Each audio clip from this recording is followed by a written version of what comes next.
तो hospital administration किस तरह से हॉस्पिटल में जो है प्रॉपर्ली जो निज़ाम चलता है एक प्रॉपर किस्म का, ठीक है। और उसको हम पढ़ेंगे। सबसे पहले हम हॉस्पिटल की डेफिनेशन देखते हैं। तो डेफिनेशन के पार्ट्स में हम डिवाइड करेंगे, ठीक है, 2 पार्ट्स में डिवाइड करेंगे। सबसे पहले हम ये बताएंगे कि hospital is an integral part of social and medical organization, ठीक है। Integral part of social and medical organization मतलब सबसे पहले हमारे पास एक सोशल एंड मेडिकल ऑर्गेनाइजेशन है और उसका इंटेग्रल पार्ट हॉस्पिटल है, ठीक है। फिर उसके बाद हम इसके फंक्शंस बताएंगे। 3 तरह के इसके फंक्शंस होते हैं, उसको हम डेफिनेशन की फॉर्म में लिखेंगे। तो सबसे पहला जो इसका फंक्शन होता है वो ये होता है कि हेल्थ केयर प्रोवाइड करता है, ठीक है। दूसरा इसका फंक्शन होता है कि ये आउट पेशेंट्स जो होते हैं आउट पेशेंट सर्विसेज प्रोवाइड करता है। और तीसरा फंक्शन इसका ये होता है कि वहाँ पे जितने भी हेल्थ वर्कर्स होते हैं, ठीक है, और सोशल रिसर्चर्स होते हैं वो आके काम करते हैं, ठीक है। तो इसकी डेफिनेशन में हम इसको फिट करते हैं तीनों फंक्शंस को। तो function of which is to provide for the population complete health care. Complete health care, health care complete कब होगी? जब वो प्रिवेंटिव हेल्थ केयर भी हो और क्यूरेटिव भी हो, ठीक है। जब डिजीज़ नहीं होती तो फिर प्रिवेंशन होती है, और अगर डिजीज़ हो जाती है तो फिर क्यूरेशन होती है, उसकी ट्रीटमेंट होता है। तो इस क्यूरेटिव होता है, ठीक है। तो health care both curative and preventive, ठीक है, ये इसका एक फंक्शन हो गया। दूसरा ये है and whose out patient services reach out to the family at its home environment, दूसरा फंक्शन हो गया। तीसरा फंक्शन फिट करेंगे hospital is also the centre of training of the health care workers and the social research, ठीक है। तो ये hospital की डेफिनेशन है। सबसे पहले हमने बताया कि hospital is an integral part of the social and the medical organisation. फिर हमने इसका फंक्शंस बता दिया कि function of which is to provide for the population complete health care, both curative and preventive, and whose outpatient services reach out to the family at its home environment. और third function क्या है कि hospital is also the centre of training of health workers and social research, ठीक है। Definition के बाद हम इसकी हिस्ट्री देखते हैं। हिस्ट्री में हमने जस्ट इसका नाम देखना है कि हॉस्पिटल जो है उसका ये जो है इटालियन वर्ड है, ठीक है, इटालियन वर्ड है। और इटालियन वर्ड जो है इसका मतलब होता है कि किसी को जो है ना प्रोवाइड करना, क्या, टू बी अ गेस्ट, ठीक है, meaning to be a guest. और यहाँ पे हमारे पास ये रिप्रेजेंट होता है जैसे कि आपको फिगर में नज़र आ रहा है कि एक सेंटर में हमारे पास स्टाफ है और उसके इर्द गिर्द जो है ना हमारे पास एक सर्पेंट है, सांप उसके इर्द गिर्द जो है उसको कवर कर। तो जो स्टाफ है वो पेशेंट को रिप्रेजेंट करता है और जो सर्पेंट है वो रिप्रेजेंट करता है केयरिंग ऑफ, ठीक है। उसके बाद हम ये देखते हैं कि सबसे पुराना जो हॉस्पिटल पाकिस्तान के अंदर है वो कौन सा है, वो है हमारे पास न्यू हॉस्पिटल लाहौर, ठीक है। उसके बाद आपने ये याद रखना है कि पढ़ने के लिए हमने क्लासिफिकेशन करनी होती है हॉस्पिटल्स की। तो हॉस्पिटल्स को हम 4 तरह से क्लासीफाई करते हैं। सबसे पहले जो इसकी क्लासिफिकेशन है वो ये है कि according to the types of services provided, कि ये किस तरह की सर्विसेज प्रोवाइड करता है, ठीक है, टाइप्स ऑफ सर्विसेज प्रोवाइडेड। तो इसकी जो क्लासिफिकेशन है वो 2 तरह से है। एक जनरल हॉस्पिटल होता है, एक स्पेशल हॉस्पिटल होता है। जनरल हॉस्पिटल ऐसा हॉस्पिटल होता है जिसमें डिफरेंट स्पेशलिस्ट सर्विसेज होती हैं, ठीक है। मतलब कि अडल्ट्स के लिए, चिल्ड्रन के लिए, ओल्ड एज के लिए, सबके लिए हमारे पास जो है ना सर्विसेज प्रोवाइडिंग होती है, सबके लिए, जनरली सबके लिए, कोई स्पेसिफिक नहीं होता कि उसको प्रोवाइड करनी है उसको प्रोवाइड नहीं करनी, सबको सर्विसेज जब प्रोवाइड करेगा हॉस्पिटल।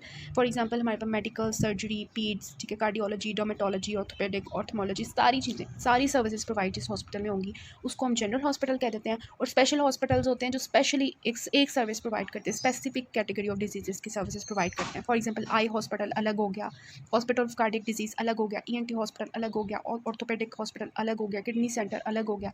तो स्पेसिफिक जब हमारे पास डिजीज़ को जो हॉस्पिटल ट्रीट करेगा that is the special hospital. और जो जनरल हॉस्पिटल होता है उसमें सारी डिजीज़ को एक साथ जो है जनरली सबको सर्विसेज प्रोवाइड की जाती हैं। तो that is the classification according to the types of services provided. दूसरी हमारे पास जो होती है वो होती है classification according to the size of number of beds, ठीक है, कि नंबर ऑफ बेड्स किसी हॉस्पिटल में कितने अवेलेबल हैं, ठीक है, और वो हॉस्पिटल का साइज़ कितना है, ठीक है, उसके मुताबिक हम क्लासीफाई करते हैं हॉस्पिटल्स को। तो उसको जब हम क्लासीफाई करेंगे तो उसके अंदर हमारे पास 3 तरह के हॉस्पिटल्स आते हैं।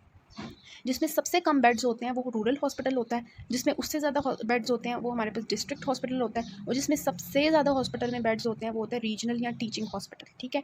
जब किसी हॉस्पिटल में 20 से 100 बेड्स होंगे, 20 से 100, ठीक है, तो वो रूरल हॉस्पिटल में आएगा। और उसमें हमारे पास क्या होता है, मेडिकल, सर्जिकल और ओब्स जो होते हैं केयर, ठीक है, गायनी जो केयर होती है वो सारी प्रोवाइड की जाती है। तो वो रूरल हॉस्पिटल है। याद रखना है रूरल हॉस्पिटल में कितने बेड्स होते हैं, 20 से 100 होते हैं, ठीक है। उसके बाद हमारे पास डिस्ट्रिक्ट हॉस्पिटल आ जाता है जो कि डिस्ट्रिक्ट लेवल में होता है और उसके अंदर 100 से 600 बेड्स होते हैं, ठीक है, 100 से 600 बेड्स होते हैं, ठीक है। उसके अंदर 15 स्पेशलिटीज़ होती हैं, ठीक है। रूरल में तो हमारे पास 3-4 होती हैं ना, मेडिकल, सर्जिकल और ये जो हमारे पास गायनी की आ जाती है, ठीक है। लेकिन डिस्ट्रिक्ट हॉस्पिटल में 15 स्पेशलिटीज़ होती हैं और 100 से जो है ना 600 बेड्स होते हैं। और अगर 600 से ज़्यादा बेड्स होंगे और all types of specialities provide की जाएंगी जो कि हमारे टीचिंग हॉस्पिटल्स होते हैं, रीजनल हॉस्पिटल जो हमारे कॉलेजेस के साथ अटैच्ड हॉस्पिटल्स हैं, ठीक है, जैसे civil hospital in the Sialkot जो है वो हाजा मोहम्मद सफदर के साथ अटैच है। तो वो जो टीचिंग हॉस्पिटल होता है वहाँ पे सबसे ज़्यादा बेड्स होते हैं, all types of specialities provide होती हैं, ठीक है। आपको नज़र भी आ रहा होता है कि वहाँ पे हर तरह की स्पेशलिटी प्रोवाइडेड है, जहाँ मर्जी चले जाओ, ठीक है। और वहाँ पे सबसे ज़्यादा बेड्स होते हैं, कुछ 600 से अबव बेड्स होते हैं, 500-600 बेड्स, ठीक है, 600 से अबव होंगे। और ऑब्वियसली 20 से 100 होंगे तो रूरल हॉस्पिटल होगा, ठीक है। 100 से 600 तक होंगे तो that is the district hospital, और अगर 100 से 600 से ज़्यादा बेड्स होते हैं तो फिर उनको हम रीजनल या टीचिंग हॉस्पिटल कहते हैं। अगर तो 3-4 स्पेशलिटीज़ प्रोवाइड है तो वो हमारे पास रूरल हॉस्पिटल होगा।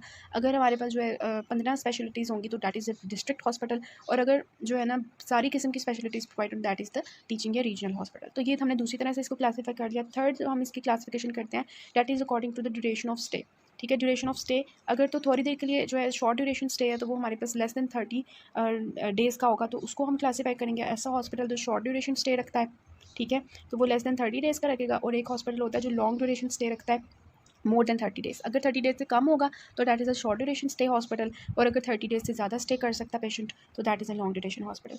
चार जो हमारे पास फोर्थ वाली जो क्लासिफिकेशन है, ठीक है, वो होती है अकॉर्डिंग टू द ऑनरशिप, ठीक है। यहाँ पे हमारे पास पब्लिक हॉस्पिटल्स आ जाते हैं और प्राइवेट हॉस्पिटल्स आ जाते हैं। पब्लिक हॉस्पिटल्स में कौन से होंगे? जो गवर्नमेंट रन कर रही होती है, गवर्नमेंट जो खुद रन कर रही होती है that is the public hospital, ठीक है। और अगर वो प्राइवेट हॉस्पिटल है ऑब्वियसली गवर्नमेंट उसको रन नहीं कर रही होगी तो that is of two types, commercial and non profit, ठीक है। कमर्शियल या नॉन प्रॉफिट वो पब्लिक हॉस्पिटल्स आ जाते हैं, ठीक है। तो ये हमने क्लासिफिकेशन कर ली हॉस्पिटल्स की। सबसे पहले हमने देखा कि उनकी सर्विसेज किस तरह की प्रोवाइड हो रही हैं, उनमें नंबर ऑफ बेड्स के लिहाज से हमने क्लासीफाई कर लिया, उनमें ड्यूरेशन ऑफ स्टे के लिहाज से हमने क्लासीफाई कर लिया, और ऑनरशिप के लिहाज से हमने उसको क्लासीफाई कर लिया। तो this was all about the classification of hospitals. Next is that what are the functions of hospital, ठीक है। तो इसके हमारे पास जो बहुत ज़्यादा फंक्शंस होते हैं हॉस्पिटल के, आपको पता भी है। तो सबसे पहले इसको जो फंक्शन होता है that is a preventive and promotive care, मतलब इसमें कि prevention of diseases is the main focus in this, ठीक है। हॉस्पिटल्स का काम होता है कि वो इम्यूनाइजेशन करवाए, प्रिवेंशन करे, डिजीजेज की स्क्रीनिंग करवाए, ठीक है, और detection of the common health problems, health education करवाए फॉर द पर्सनल हाइजीन, मतलब इसमें जितनी भी प्रिवेंटिव मेजर्स होते हैं वो इसका काम होता है कि हॉस्पिटल में प्रोवाइड करने होते हैं, preventive and promotive care. Next जो इसका काम होता है that is the domiciliary service, ठीक है। इसमें क्या होता है कि जो पेशेंट है ना उसको घर में ट्रीट किया जाए ताकि हॉस्पिटल पे भी बर्डन कम हो, ठीक है। तो treating the patient at home, ठीक है, ये होती है डोमिसिलरी सर्विस। उसके बाद होती है ट्रेनिंग। ट्रेनिंग आपको भी पता है कि यहाँ पे हॉस्पिटल में ट्रेनिंग होती है, ठीक है। जो लेक्चर प्रोवाइड किए जाते हैं, practical demonstration of the patient होती है, जिसकी वजह से अंडर ग्रेजुएट और पोस्ट ग्रेजुएट लेवल पे जो है स्टूडेंट्स वहाँ पे सीखते हैं आके, ट्रेनिंग होती है उनकी, ठीक है। इसके अलावा जो है हमारे पास रिसर्च होती है। यहाँ पे हमारे पास integral part of the hospital services जो होता है वो रिसर्च होती है कि यहाँ पे आके जो रिसर्चर्स होते हैं वो यहाँ पे रिसर्चेस के थ्रू ट्रेनिंग जो है ना वो लेते हैं पेशेंट्स में और न्यू डिस्कवरीज करते हैं, ठीक है। इसके अलावा हमारे पास हेल्थ एजुकेशन हम पढ़ते रहते हैं कम्युनिटी मेडिसिन में कि इसमें हेल्थ एजुकेशन प्रोवाइड की जाती है पेशेंट को, उसके घर वालों को, और जो कम्युनिटी होती है उनको सबको जो है यूज़फुल इन्फॉर्मेशन प्रोवाइड की जाती है। आपको पता भी है कि जगह जगह बैनर्स हॉस्पिटल में लगे होते हैं, ठीक है, और उनको हेल्थ के बारे में एजुकेट किया जाता है about baby clinic, asthma clinic, diabetic centre, vaccination centre, इस तरह की जो है ना उनको to change the behaviour in the positive direction, ठीक है। इन्फॉर्मेशन प्रोवाइड करना पेशेंट्स को, ठीक है। आप आई के वार्ड में जाते हैं तो वहाँ पे जगह जगह लगा होता है कि आपने किस तरह से सेटिंग पोजीशन रखनी है, किस तरह से आप लोगों को बैठना चाहिए, ज़्यादा कंप्यूटर इस्तेमाल नहीं करना चाहिए, इस तरह की जो हेल्थ एजुकेशन प्रोवाइड की जाती है, ठीक है।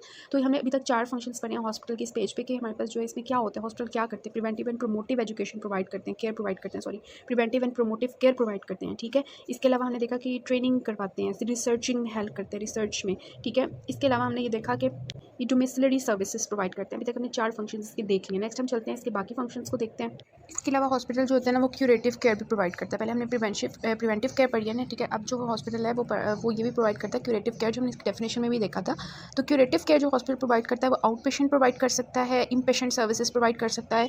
इसके अलावा फिल्टर क्लिनिक्स होते हैं, ठीक है। आउट पेशेंट का आपको पता है कि पेशेंट जो है वो आता है, ठीक है, ओपीडीज़ के अंदर, ठीक है, वो जो होती हैं, और वहाँ पे उसको डॉक्टर ट्रीट करता है, मेडिसिन लिख के देता है और वो पेशेंट चला जाता है। तो ये आउट पेशेंट सर्विसेज होती हैं। इसके अलावा जो इन पेशेंट सर्विसेज होते हैं उसमें क्या होता है, ऑब्वियसली वहाँ पे बेड्स वगैरह में नर्सिस होंगी और वो सारा एरिया होगा जहाँ पे इन पेशेंट सर्विसेज प्रोवाइड होती हैं। उनको एडिक्वेट जो है बेड्स प्रोवाइड किए जाते हैं, स्पेस प्रोवाइड की जाती है, और उसमें ये होता है कि पर वार्ड में कितने रूम्स होंगे, ठीक है। एक वार्ड है फॉर एग्जांपल सर्जरी वार्ड, उसमें उन्होंने रखा होता है कि सर्जरी वार्ड में इतने रूम्स हैं, ठीक है, हर रूम के अंदर इतने बेड्स होने चाहिए, इतनी स्पेस होनी चाहिए हर एक पेशेंट के लिए, ठीक है। तो ये सब कुछ इन पेशेंट सर्विसेज जो है वो प्रोवाइड होनी चाहिए अच्छी तरीके से, ठीक है। एक होते हैं फिल्टर क्लिनिक्स, उसमें क्या होता है कि जो फिल्टर करता है, ठीक है, पेशेंट्स को, कि ये नहीं है कि सारे पेशेंट्स आए हैं, ठीक है, और उनको हमने जो है ना इकट्ठा लोड जो है पेशेंट्स का आ जाता है तो हमने उनको इमरजेंसी ट्रीट करना होता है कुछ पेशेंट्स को, ठीक है। और कुछ पेशेंट्स जो है नॉन इमरजेंसी वाली कंडीशन में होते हैं तो हमने उनको फिल्टर आउट करना होता है, इमरजेंसी वाले पेशेंट्स को अलग रखना होता है, ठीक है। और जो नॉन इमरजेंसी वाले पेशेंट्स होते हैं उनको फिल्टर आउट करके डिफरेंशिएट करना होता है कि true emergency from the false emergency, उस तरह से फिल्टर आउट करके क्लिनिक्स बनाए होते हैं कि वहाँ पे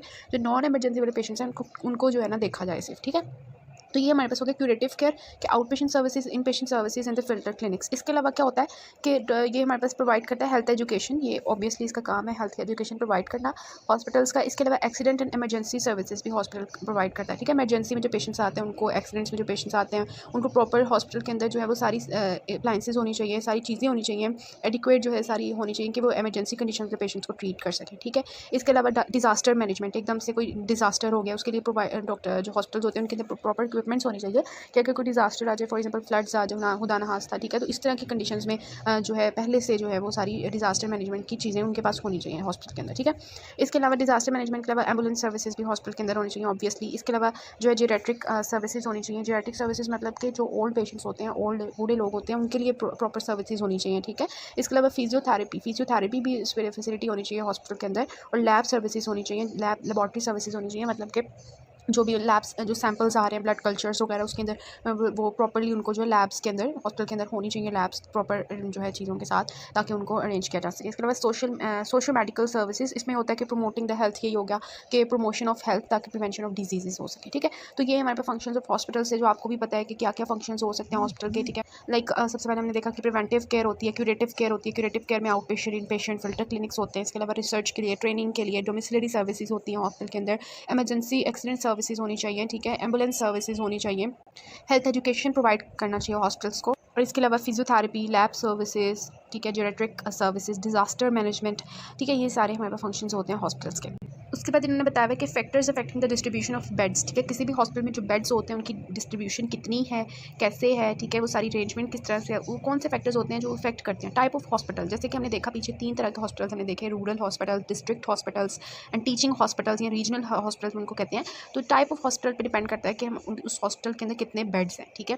अवेलेबिलिटी ऑफ रिसोर्सेज, के उस हॉस्पिटल के पास कितने रिसोर्सेज हैं, ठीक है, उनके पास जो है वो फाइनेंशियल रिसोर्सेज कितने हैं, ठीक है, ये भी आपके पास एक इसका होता है, नीचे लिखा हुआ है। इसके अलावा इंसिडेंस ऑफ डिजीजेस, ठीक है, कि इंसिडेंस कितनी है डिजीज़ की, कि वो इफेक्ट करेंगे नंबर ऑफ बेड्स के। एकदम से एक डिजीज़ आ गई है, एक वबा आ गई है, तो उसकी वजह से बेड्स कम पड़ जाएंगे, ठीक है। तो उसमें वो डिपेंड करता है। एक्सीडेंट एंड इंजरी, ठीक है, male versus female ratio, level of expertise, intensive health care problems, community programme, ठीक है, प्रेमिसेस, वार्ड्स, थिएटर, किचन, ठीक है। Statistical figure,